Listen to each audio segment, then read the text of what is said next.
but it is improving. And I've been assured by the technology platform I use, which happens to be Delphi.ai, that things are really in the works to improve that and to make it much faster. And that's going to happen not in 10 years or 5 years or a year, but really in the next month or so. So a lot of things are happening very, very quickly. Now, according to the Times, it makes a different experience. I want to play with you a partial clip that explains this in more detail. So let me make sure I share the audio all the way.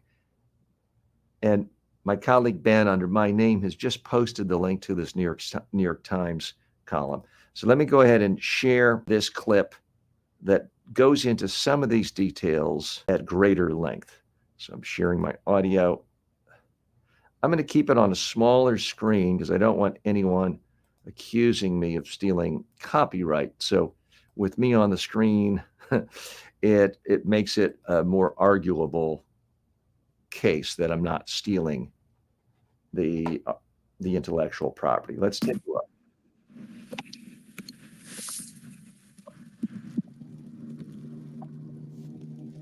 So this is from OpenAI.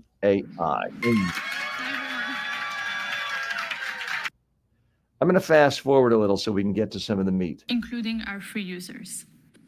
We'll be showing some live demos today to show the full extent of the capabilities of our new model, and we'll be rolling them out iteratively over the next few weeks. All right, so let's get started. A very important part of our mission is to... Now, I'm sure this is not an AI, but I can't help but notice that when someone says, we'll be rolling these out iteratively, it sounds like an AI wrote it. So it does make me wonder if they used AI to write the script, because I've never actually heard someone use that word in a sentence that way. But this certainly appears to be a real human being explaining this. Here's part of the significance that I want to highlight here. It's the sheer fact that this company, which no one had ever heard of until 5 minutes ago, is able to talk about its products. It gets front page news coverage in the New York Times, which is arguably the most influential news outlet in the United States and certainly one of the most in the world. And the New York Times puts the full embed of its video here because it knows so many people are fascinated by this technology. That's in part the significance of why I'm playing this. To be able to make our advanced AI tools available to everyone for free. Making these AI tools available to everyone for free. Again, I'm not saying ChatGPT is the best thing in the world. I'm not an investor in them or OpenAI. I'm not saying that they're not doing some things recklessly that could cause a lot of problems. There are numerous ethical dilemmas and issues facing this technology or any technology. But what she just said there, I do think is highly important. Making these tools accessible to everyone in the world for free. And these are tools that not too long ago, major corporations, governments were either didn't have access to at any price or were spending millions of dollars on. The city of New York City government spent $600,000 on artificial intelligence to clone the voice of the mayor to make information about the city more accessible to citizens last year. I'm not saying they shouldn't have. But what they're spending a fortune on a year ago is today can be done for really a few $100s on at least some platforms I'm aware of. And it certainly seems like, according to what OpenAI is announcing, it is going to be available for free, either right away or very soon. Let's listen a little more to this presentation. We think it's very, very important that people have an intuitive feel for what the technology can do. And so we really want to pair it with this broader understanding. And we're always finding ways to reduce that friction. And recently we made ChatGPT available without the sign-up flow. And today we're also bringing the desktop app to ChatGPT because we want you to be able to use it wherever you are. As you can see, it's easy, it's simple, it integrates very, very easily in your workflow. I'm going to fast forward to a few other parts that I think are of significance. But again, it wasn't that long ago when if a startup company said to the New York Times, oh, we want you just to put our own promotional video on the front page of the New York Times, the New York Times would have said, sure, we're happy to. Please send us a check for $500,000 for advertising. But this is considered so groundbreaking, so newsworthy, so fascinating to the readers and the viewers of the New York Times that the New York Times just puts it up there. And that does say something. Let's listen more. We have 100 million people, more than 100 million, in fact. They use ChatGPT to create, work, learn.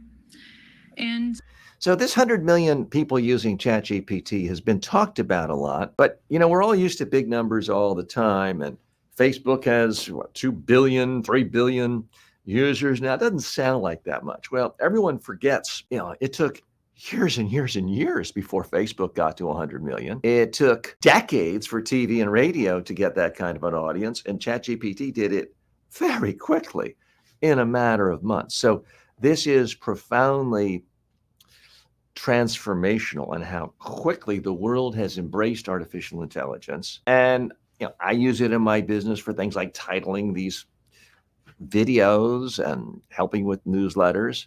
It saved time, but that's not really what's transformational. I think what's transformational is how it is going to completely change the way people communicate around the world. Because let's put this in perspective. I've been harping on this, seems like for years, but it's only been a couple of weeks. To me, the real significance of artificial intelligence as it relates to the average subject matter expert, consultant, trainer, small business owner, or for that matter, startup founder or even CEO of a big company, is that all of us have to spend most of our time communicating on a daily basis, whether it's speaking or writing. Really, it's a combination of both. What do we do? Chances are, what do? You have to talk all day long to clients, to prospects, to the media, perhaps, to investors, to stakeholders, to employees, to vendors, to subcontractors. We're spending all of our time communicating. Very few of us are literally out digging ditches and doing some form of hard manual labor. We're communicating. And so much of what we communicate is, in fact, messages that we have to repeat. They're repeatable messages, and we do, in fact, have to repeat them and do repeat them on a regular basis. And it's made me, and I'm sure you think, if only I could clone myself. Well, guess what? You actually can clone yourself now. And not your entire body and your organs and your heart and all of that, but your ideas, your thought process, your intellectual capital can now be cloned. And if you're new to the show, then you haven't seen this before, but I am going to show you my own clone in a few minutes. We'll talk about this. Madhav says, hello, Madhav, good to see you today. Elizabeth has stopped by and says, I'm using your one-page advice in my live event this week. Elizabeth, I don't even remember. What is my one-page advice? That does bring up an interesting point. Quite often, I'll ask my own digital clone about some aspect of public speaking or presentation skills or communication skills, and it'll give me this answer. I think, wow, that's fantastic. I didn't know that. And then I realized, well, I had to have known that because it's only pulling from things I've said and written. And then I'll think back and I'll realize, oh, yeah, I think I did do a video on that or a blog post on that 14 years ago. The clone has a perfect memory. I have a fallible memory, and all human beings have a fallible memory. Elizabeth, what are you referencing on the one-page advice? I see you smiling, so thanks for that. Post that. I want to share a little more from this latest announcement from OpenAI. OpenAI is obviously getting a lot of attention. They're the ones who brought out ChatGPT, but there has been an explosion of investment in really anything to do with artificial intelligence in the last 2 years, and so many breakthroughs from so many people in the industry. It's hard to keep up with everything. It can make your head spin. Let's listen a little more from this video release from OpenAI.